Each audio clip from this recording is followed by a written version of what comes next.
He's waiting to join the show. Please welcome the one, the only. Here we go, it's baby. Wednesday, which means Wednesdays with John Maakaron. We get to see what he has in his cup. Could be a lot of different things.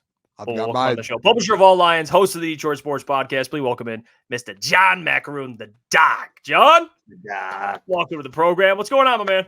Fellas, what's happening? Look, you know it must be a big time for the Detroit Lions. Nothing in the cup. I was reading draft coverage, learning about some of these prospects, looking at film, just all deep in the coverage of the Detroit Lions. It's mock draft time, the uniforms, cutting up film. It's just a great time, man. We're a week out from the draft, and everybody's super excited, as am I. Super excited. John, you had an interesting week. I mean, you got to go and meet with Jared Goff, Brock Wright, Taylor Decker. How was the kind of media day there with some players getting a workout? And kind of your thoughts also just as it relates to AmonRa St. Brown and Jared Goff's contract extension. I know that was spoken about a little bit. AmonRa wasn't there. Any insight on that as well? But how was meeting with the players? Yeah, it was great. You know, in a situation in which we just left the facility like 2 months ago, you kind of feel like just how fast the NFL calendar is. It really never does end. I felt like I was just there. And you recognize coming on the heels of Jared Goff's comments, it was going to be interesting to see what the tone and the tenor of that talk was going to be. But Jared Goff, you know, it's a time to reconnect with the fellas. It's casual. It's just the boys lifting. It's great to see, you know, Jameson Williams. Great to see Jared Goff back. Great to see the new guys back in the building. So, you know, the talk is now for a football team that has high expectations, and everybody's super excited. So the tone of the meeting, everybody in the chat was very positive, was talking about, hey, just what's it like now having these expectations. We also had a chance to talk to Brock Wright, and we all wanted to know what it was like for him to get the offer. So it was like just catching up with the fellas. And really, it's just now a football team that is starting day one to begin the process of winning a Super Bowl. So for me, I'm super thrilled, super pumped, because the expectations are there. They have realistic expectations that they can meet some really high goals. So it was fascinating to be down there and to just kind of get a sense of, the big news obviously was Taylor Decker revealed he had off-season surgery, and you hope that he can recover in time for the start of the season. He said he could be, you know, he's expecting to be back by training camp, but you realize the wear and tear, and people talk about how much of a beast Frank Ragnow is, but Taylor Decker played on a rough ankle and foot last year. And, you know, for him trying to come back and the warrior that he is, you realize, man, these guys put their bodies through so much to try and play. And to hear his description, if you go back and see his description of the injury that he had, I couldn't even barely walk if I had pain like that. This guy's out here playing high-level NFL football. Crazy stuff. Why? That is crazy. I was shocked when I heard that, and he played all through the season. It's crazy. John, I do want to kind of we're a week out of the draft now. I know you said you're doing now you're kind of locked into the draft, getting that all set. With Brad Holmes the last 3 years, and we may have talked about this in the last few weeks, but want to get where you're kind of feeling a week out. Brad Holmes has made some of these big splashes in the draft to go get Jameson Williams, moved back for Jameer. Do you, at least being back in the building the other day and kind of diving into this stuff, are you starting to get a sense of, or like kind of a feeling that he's going to make one of those moves again? And, I did a mock draft this week, trained all the way up to 12 to get Quinyon Mitchell. And we've done mock drafts where we traded back to go get a Mikey Sanders still. Like, do you see him doing that again? It feels like that's like the Brad Holmes thing to do, to chase down his guys. Where are you at with that a week out? How are you feeling about the whole Brad Holmes thing and what he ends up doing? Yeah. Well, first of all, to address also Jeff's question, I don't think Goff's extension is close, neither for AmonRa St. Brown. I just think that when you're talking big numbers, north of $50 million for Goff potentially, or maybe he has a set number that he does not want to go below, and maybe that number is $50 million. I just think that those kind of deals are going to take time. The one that's going to be interesting is to kind of decipher who's going to come first. I think that they're going to probably take care of Jared Goff first, and then you slot in AmonRa St. Brown. And it's going to be interesting because that Devonta Smith contract made things a little bit more of a headache for Brad Holmes, because now AmonRa St. Brown definitely is going to command more than $25 million a year. And you probably could see him making 4 years, $100 million or plus with a lot of guaranteed money. I wrote at All Lions a contract that I felt would be fair. I think it was 4 years, 112 million with 75 guaranteed. So for those guys, those contracts, they got to be hammered out. I don't think they're going to come soon. So it's just going to be real Hey, fascinating. Doc, Yeah, go ahead. with the Amon-Ra situation, he wasn't at Nope. the thing this week. Is there anything to be, because I haven't, you see Justin Jefferson, you even see some guys on like the Giants and just random players who are on their last year of their deal. Then is there any, and nothing comes out about Amon-Ra St. Brown and any concern on that? Is it just he's not he just has something else right now, or is there an actual concern of him about Yeah, it was brought up obviously clearly Monday. The media asked Jared Goff, and he said, look, Jared and Amon-Ra work out so much. They're simpatico. Do you think they need more work together? Do you think they need to have more dinners? They both are out in California.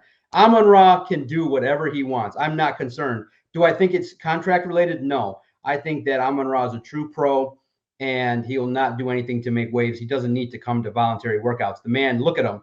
He catches 200 balls after practice every single day. So if anybody deserves the benefit of the doubt, it's Amon-Ra St. Brown. And Jared Goff said, look, guys, we're good. We don't need to be hanging out this week. It's like a vacation. They're probably taking a break from each other because they see each other so much. So I'm not worried at all about Amon-Ra St. Brown. That's the least of anybody's concerns. Now you look to the draft and everybody's wondering, okay, we're going to talk to Brad Holmes tomorrow morning, first thing in the morning. So stay tuned to all the coverage from everybody and myself at All Lions. We're going to ask those key questions, and we're going to ask about the draft board. We're going to ask about kind of probably what he thinks about the different positions and things like that. Maybe ask about, have anybody made some offers to him to come up to get 29, those kind of things.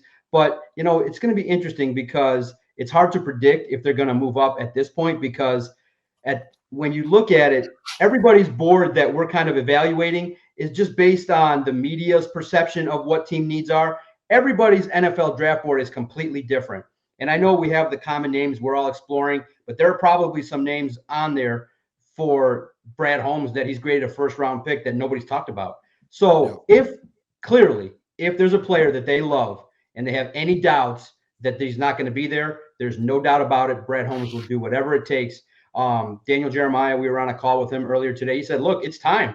If the Lions are close, he said, if there's a player that they feel is impactful on defense, maybe an offensive lineman, he feels like, hey, go up and get him. And for Brad Holmes, this is his opportunity again to cook and do his thing. I have no doubts that if he wants to move up, he certainly will. Now, the question is, though, does he do it for an offensive player? Is he willing to go up and get, a Thomas? Is he going to go up and get a Keon Coleman? Would he go up and get one of the top wideouts? Would he do it for a lineman? I tend to think he might do it for an impactful offensive player. But to me, I think if the board falls, we all got to hope that luckily that a couple of the players that are slotted that he likes stay at 29, and you can get an impactful player. So Brad Holmes has a variety of options, and all of them look good in terms of what he can do. All of them. It's just, I think, the happiest time. And I think it's the time, you guys were all talking about, negativity. This is the time to be positive because Brad Holmes earned the respect of the entire NFL world with the 3 drafts that he's had. He's like, you probably could say he's got 5% bust rate. So Jesus, it's a great opportunity that a lot of the players that he's put on this roster have an opportunity to contribute. And there's not a lot of busts, just a handful, and it happens. Yeah, and Doc, kind of want to ask you a question about Hutch. The guy's expectations continue to rise. Do you think he can kind of take that next step forward next year into chasing the Defensive Player of the Year ratings? Yeah. First of all, did you guys see his tattoo? The man's preaching. Yeah. And it was interesting because I was kind of, I am a guy that's religious, but I'm not overtly like that in public. But a lot of what the Lions like, they do like religious players. They do like those that have faith in something bigger than themselves. He's got that nasty tattoo on his arm, breathe God or whatever it is. And people were like, whoa, you got some of the people that were anti-religion coming after Hutch a little bit. But look, I look at Aiden Hutchinson as a player that's going to be a breakout player again for the Detroit Lions. I think that you could expect 15 sacks, especially if they go out and get him an opposite edge that's going to be impactful with the emergence of Davenport and James Houston. I expect nothing less than 15 sacks from Aiden Hutchinson. I think he learned a lot from the drought that he had, learning and grinding through some of those times where people were wondering, wait, you're getting all these pressures, but you're not getting home. You don't think he's hungry, getting that taste of getting to the Super Bowl and hearing all the whispers of people saying that he can't do something? Man, I expect him to break out, and I expect him to take another step forward and be more of an impactful football player, because you recognize that that defensive line, when they get right, it helps the secondary, it helps the defense in totality. They got the new defensive line coach, who I think is going to be and bring another nasty edge to the coaching staff.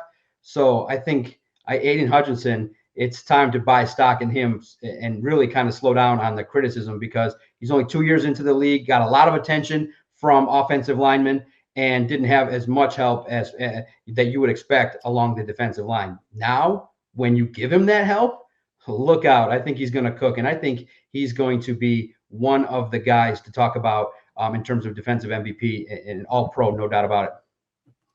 Yeah, Doc, that's actually a perfect transition. We had the conversation earlier this week about Aaron Glenn, and we're going to take a little deep dive into the past. And this is what Aaron Glenn in 2021, this was the defense that he inherited. Michael Brockers, Aleem McNeil, Nick Williams, Trey Flowers, Alex Anzalone, Jalen Reeves-Maben, Charles Harris, Jerry Jacobs, Amari Uwarie, Tracy Walker, and Will Harris. So I think it's fair to say that Aaron Glenn has never really had a good step forward as early into this rebuild. And now that you see these moves have been made, what is your trust factor for Aaron Glenn to produce next year and be able to hold his own weight on the defensive side of the ball? Yeah, like I was saying to a lot of people, if you're Aaron Glenn, you got to look at the offense and say, oh my goodness, look at all the talent that Brad Holmes has given Jared Goff, the offensive line, Jamison Williams, AmonRa Brown. And you look at it and you're still scrambling to put together the secondary, still need more help along the defensive line. You know, look, defense is just a nightmare position because the league is just making every single effort to make the offense have the advantage. But look, every year they've gotten steadily better. Now, here's the thing, though, that would probably give a lot of people concern. I don't think he's the best X's and O's defensive coordinator in terms of matching up against other offensive coordinators. Yes, he can blitz. He loves the pressure. He loves certain, in terms of his scheme and in terms of zone coverage, man coverage in the secondary.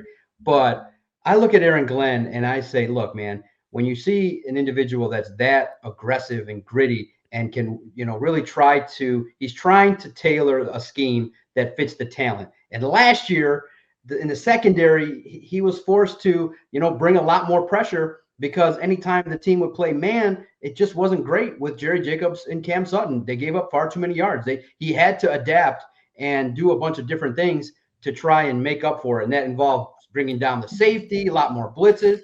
But you recognize, too, that he was willing to make adjustments. Now, he needs more talent. He needs more. Now, what I want to see is Jack Campbell take another step forward at the position. I want to see Ifeatu Melifonwu continue to thrive.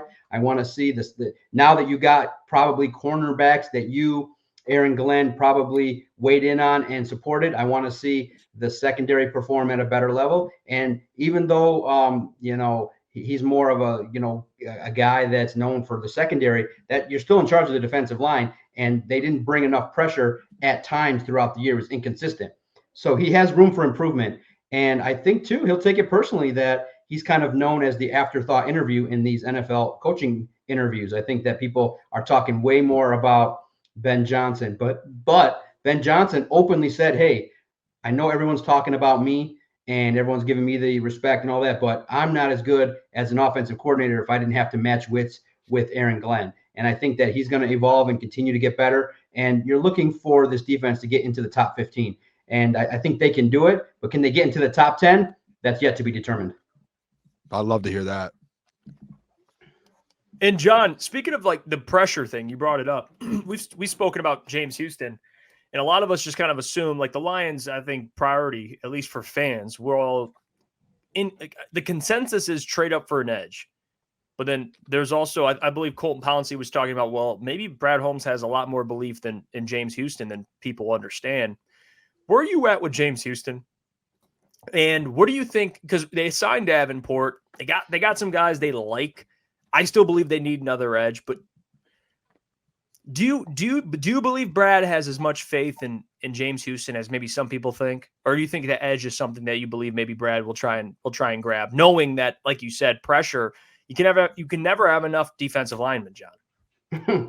Just checking out the comments real fast. No worse, Jago. I did not say that. I said what I'm thinking about Aaron Glenn is that he's not getting as much respect as Ben Johnson is because of the fact that I think Ben Johnson works closely with Dan Campbell, and I just think the defensive position is so tough to excel at, especially in this league. And I do think that Aaron Glenn has he's got more work to do. And I think that both Ben Johnson and Aaron Glenn have more work to do. And I'm glad that they stayed here. The interview process, I think he'll learn what these coaches are, what these owners want, and he'll have an opportunity. Now with James Houston, what an interesting player to kind of explore and watch film on and to see what he can do. Here's the thing. The guy has a skill, and it's one of those things where he's got a talent that every NFL team will covet, which is he's got the natural talent to pass rush. But the Lions don't want to just cultivate a one-trick pony. They want James Houston to be able to recognize different responsibilities, to understand that his job is to be able to manage the edge rusher position in its totality, which means setting the edges, recognizing run and pass differentials, learning how to be able to keep your fundamentals in order in every scenario. And for the Detroit Lions, currently, they recognize clearly he's a third down pass rush specialist. You can put him out there, and he's got a high percentage chance. His pass rush win rate is spectacular. So you need him out there. But they need him to do more and evolve. And it sucked that he missed the second year with an injury because that takes away from his development. But I do believe he's a hungry guy. He's taken the challenge of the coaching staff to, hey, learn more, do more. And he's still a young player. But, boy, when he gets it right, when he understands exactly the totality of his responsibility, he's going to be a guy that you can trust to learn from Marcus Davenport, learn from, hopefully a young draft pick that has also elite pass rush skills. And I think he's going to be a guy that, in town, I think is going to become a player that everybody respects and gets to know even more when he gets out on the field, 3 downs, and has the ability to set the edge and do everything that he's supposed to do. I love the ceiling on James Houston. I think that, best thing to say is he's the problem, and he'll be a problem for a lot of the coaches in the NFC for a long period of time, hopefully. John, I want to stick in the trenches here a little bit, other side of the ball. You did mention Taylor Decker, too, a little bit earlier in the show when you guys spoke with him this week.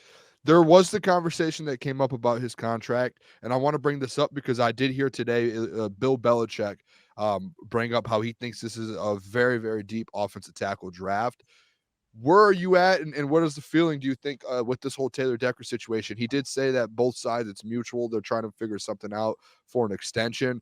Do you see that being it is a deep tackle draft? You have Penei. You could extend Taylor Decker.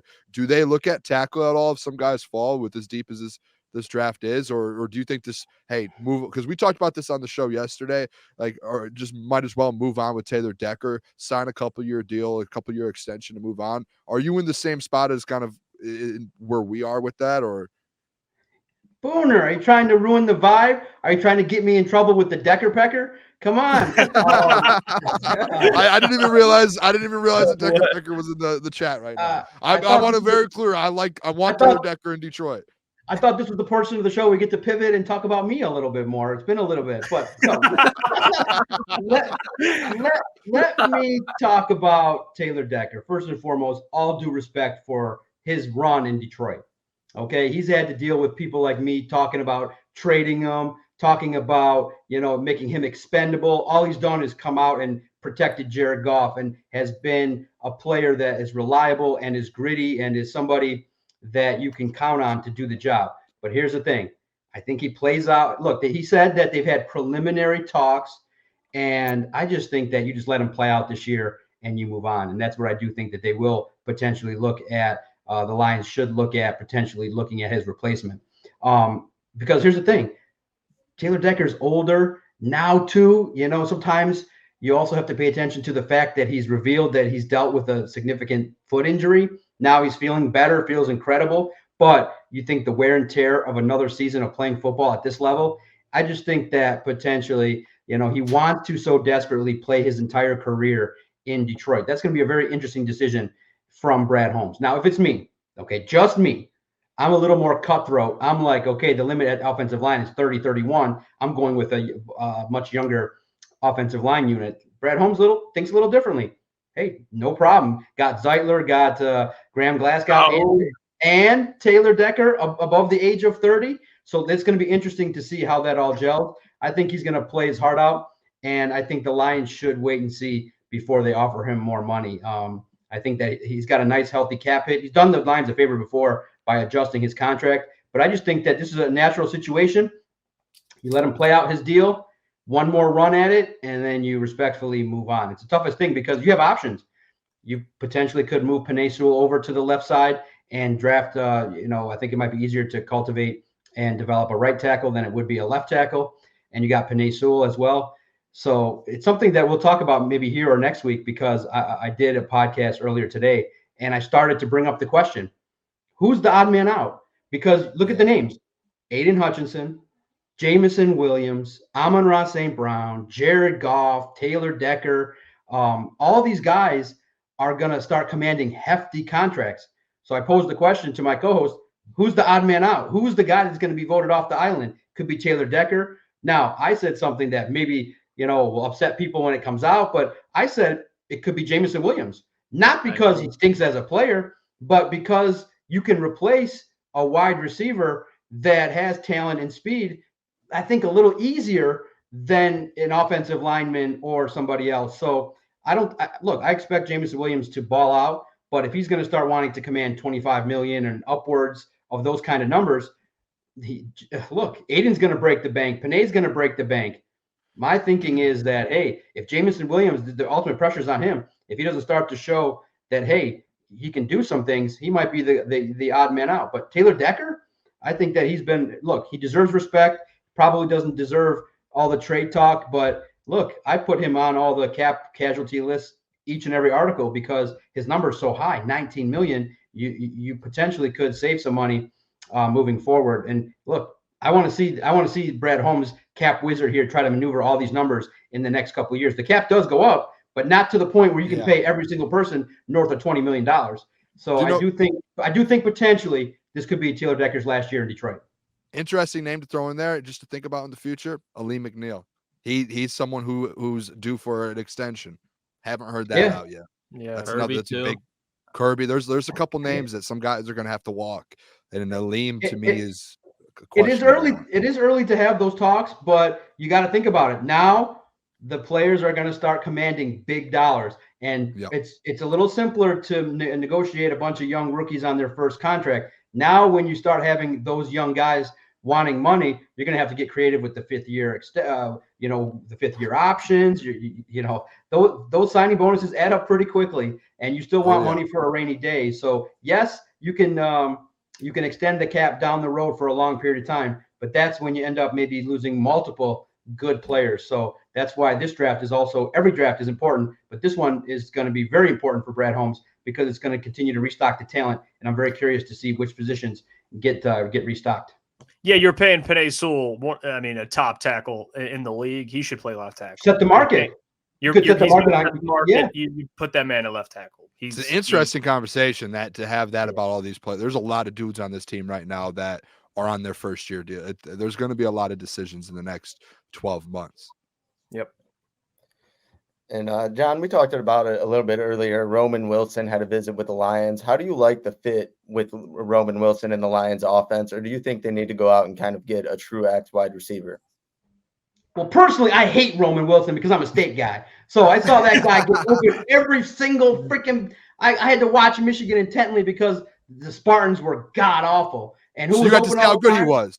Yeah, Roman Wilson was open, and the dude can run routes. And the Lions should pay attention to guys from Michigan because they were just professional, and they had challenges, and they overcame them, and they were winners. So, look – do I think that he's got a value? I do. Depends on what round these general managers think he's going to go. I think that whatever team's going to get him, I think he'll be productive. For the Lions, I just think that I like the I like the setup that they have now in regards to Antoine Green, Jamison Williams, AmonRa St. Brown. You got Khalif Raymond, and you have another guy that they have from the Saints as well. He's a developmental guy, but he's also a guy baby. Yeah, he's got experience. He can do some things. And to me, I think there's a little bit better players in the draft that you could go after. So I don't have a strong opinion either way. I think that he's a solid player, great route runner. I think that he's got very high football IQ, all the things you would want. I think he fits that I word that me and Jeff like talked about. He's got all the intangibles that you would like. So I do think that he's going to be high up on a lot of teams' boards. But look, there's only so much to go around, and I don't know if that position for the Lions is going to be targeted early on. So Daniel Jeremiah did talk to the media today, and I had my guy ask. I said, because I am a successful individual, I said to my guy, hey, I want you to ask Daniel Jeremiah this specific question: which wide receivers do you think could be targeted in later rounds? And some great names. Jalen Polk, I think, is a guy that people. My guy. Yes, mocking, but I love Jalen Polk. A guy too that Jeremiah said that I was like, whoa, the son of Jerry Rice. Brendan Rice, yes, is a guy that you think about lineage. You think about somebody that understands everything that goes into being a solid NFL football player. I just think that, man, if you can get Jerry Rice's son, you get him on this roster as soon as possible. That man will climb the hills of Allen Park. He'll be probably running next to 2 weeks in. He'll be running next to that shitty Detroit sign and being like, I can fly past this thing at a 4.5. So I think this wide receiver class is deep, and you can get probably someone in the 4th, 5th, 6th round that can be real productive for you. And many people believe this wide receiver class will produce and yield a lot of talent moving forward. So you might not even have to go that high. You can get maybe a similar or a comparable player to Roman Wilson later on. Yeah, Doc, and I think I do believe they will add a wide receiver in this draft. I don't really know where at specifically, but when you look at this receiving core and you look at what I think is going to be the best tight end in football next year with Sam LaPorta, and I think we would all agree with that. What do you think his jump production-wise will be when you also talk about adding another wide receiver to this receiving core? Yeah, so you definitely want to talk about Sam LaPorta, right? Man, I think that, what a rookie season, man. I just think you sit back and you realize that everybody says, look how hard it is to succeed at that position. Look how hard it is to come into the league and almost dominate. And right away, the Lions upgraded from TJ Hawkinson. I was somebody that was like, wait a minute, you guys sold on TJ? This is a productive player. This is a guy that maybe on a winning team doesn't get traded. But my goodness, he comes in and he's got all the tools: size, speed, athleticism, hands, gritty. You saw at the end of the year dealing with it, getting banged up and still getting out there. Man, I just think that the sky is the limit for Sam LaPorta. I think that he could get easily double-digit touchdowns. I think he's going to really battle J-Mo for targets and touchdowns. I think that the guy's competitive. And what was wild, though, if you look at it, if you just go back to his kind of rookie mini camp and training camp, he was all loose and like real silly and just kind of laid back and but he tightened up real quick when he got talked to a little bit about, hey, be a little more professional out there. And he kind of tightened up, gave a little bit more of the standard answers to the media and, the kind of one snap at a time. I just got to look to get better, clean up my mistakes. So that was funny to see. They got to him. They brainwashed. Yeah. He was like, I only ran into Jeff one time. And I think after running into him, I don't want to talk to anybody in the media. They all want my picture. They all want to get up on me and take away from my preparation. So I was like, I get it. A lot of fanboys in the media. I get it. It's all good. But I think that, listen, you hit a home run with Sam LaPorta. And to bring back Brock Wright, too, great run blocking tight end. I think offensively he can do some things. I just think that when your head coach is a former tight end and you have a great tight ends coach who also a former player, you're in great shape at that position. The Lions and Jared Goff and the tight ends, I think, are going to have a lot of offensive production. You can be very happy. Sam LaPorta could be in a lot of conversations for All-Pro, Pro Bowl. I think he's going to become even more of a household name nationally with the kind of season he's going to have. Before we let you go, John, we got some questions here, and this one I think would be a fun one. We'll probably talk about it after you head out too. Eduardo says, "What is one walk out of the room pick for the doc?" Walk out of the room meaning like I'm pissed and I'm not happy. Like, fuck this, I'm out. Oh man, at 29, that's going to be interesting to see because now they revealed who is going to announce it. It's going to be a bunch of youth football players, and it's going to be festive and things like that. I doubt it. I would be very shocked if they traded back. So a walk out of the room pick, somebody that I would truly hate. All right. I don't want to ruffle any feathers. I don't want to upset my fellow Caucasians, but I would walk out of the room if they drafted a white defensive back. I just would be I'd sit back and be like, oh shit, they did it. Hey, Doc, I just got made fun of. For saying that spot. I'm hearing them in the top 15. I look at it and go, guys, nobody of my persuasion plays cornerback. That's not the position we play. Persuasion. The Caucasians don't play cornerback. It's just, listen, we don't have to sugarcoat it. They don't do it. So I would walk out if it was Cooper DeJean. He's a gamer. I think a lot of people like him. I think he's got options to be a special teamer, but he's coming off the injury, which probably makes him a Brad Holmes guy. But I'm of the opinion that position is a nightmare to learn anyway. And if you got Amik Robertson and Carlton Davis and Cooper DeJean, I'm just going to be like, oh my God, I'm going to be nervous all year about the defensive backs. I think you got to go with Kool-Aid McKinstry, taller, TJ Tampa, taller, more physical, and not as injury prone, not coming off of an injury that was pretty lingering since November, I think, with Cooper DeJean. And look, I watched this film. Real fast, I watched this film. In terms of technical, he's got a little bit of a slow burst in regards to his, quick twitch burst in terms of catching up with these receivers. I don't think he's gonna project long in the NFL, in my opinion. What about as a safety, Doc? That's what I'm thinking, is that he's going to be transitioned to a different position. Yeah. So look, here we go. I don't think the Lions need that. I'm happy with the two they got, and I think you can find safety depth in the draft, or maybe even bring back a veteran. So Cooper DeJean would be that guy for me. 30 minutes ago, Doc, on this show, I said because I think Cooper DeJean's a top 25. He's going to go top 25. You're going to trade up for him if you get him. If they traded up and they wasted draft capital and assets to get Cooper, and they're like, Cooper DeJean, pick number 20, the Lions traded up.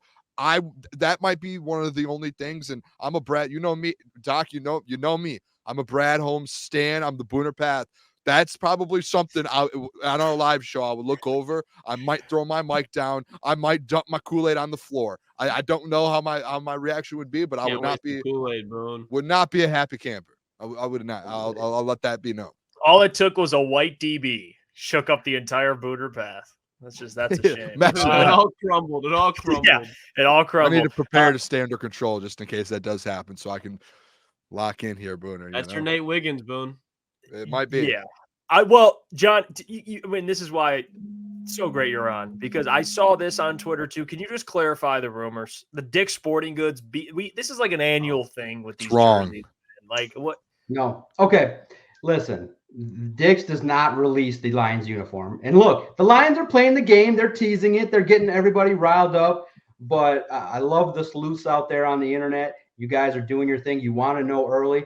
I'll be down there, so look for all Lions around 8 o'clock. We're allowed to post everything that comes out, but I'm sure season ticket members will be for sure around the time of 7:30 when it comes out, that they'll be posting it. I mean, to me, I'm not a big evaluate what other dudes are wearing kind of guy, but for the Lions, Honolulu blue, I would love it. I'm not really a fan of black. I think Honolulu blue and silver, that's the colors. The one thing that I would say is my thing with the uniform would be I want the lion to look a little bit stronger. I didn't like the skinny lion on the alternate helmet last year.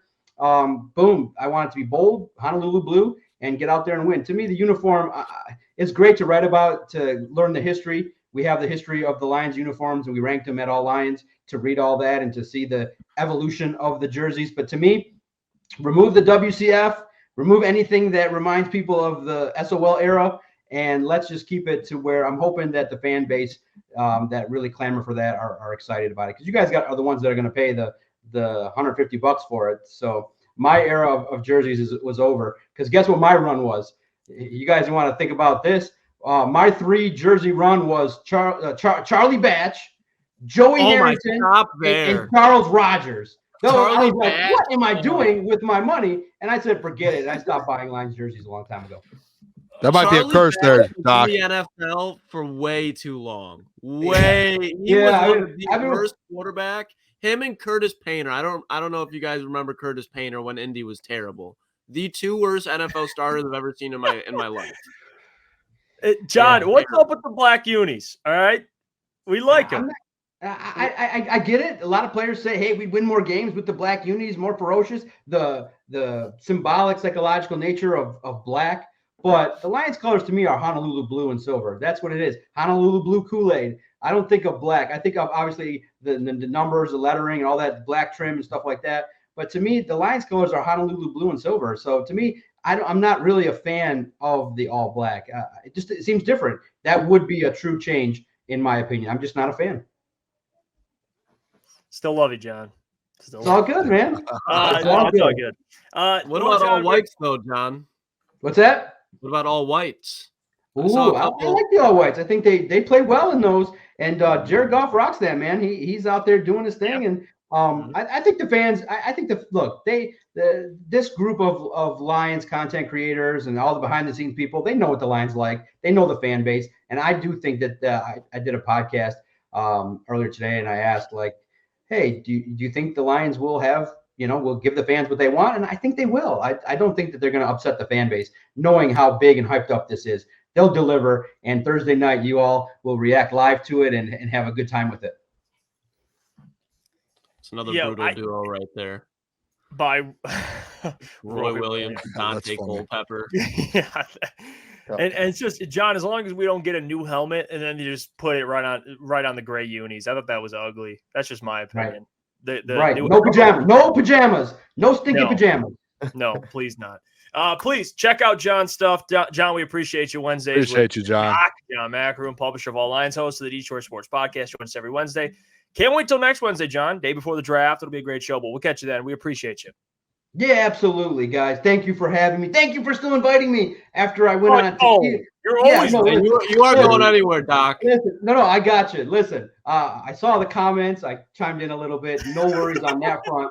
But yeah, Robert HR, I am a talker. That's what I do for a living. That's how I pay the bills. So that's what I do. And look.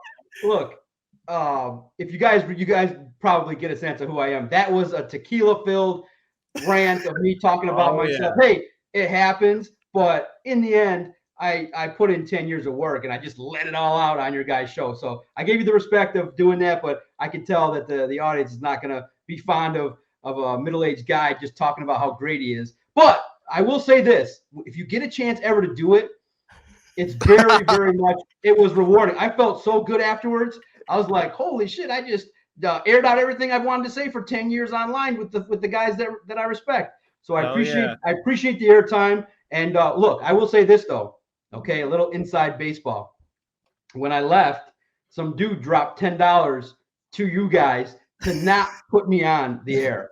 Okay, listen, guys, that is just a little secret of my success. People say they tune you off. They say they don't read. Let's just say, Jared, like I toasted at the beginning, Jared Goff, good for business. Thank you, Jared. There you go. The Doc, John Maakaron. Doc, you're allowed to say whatever you want. You're allowed to do whatever you want when you're on our show.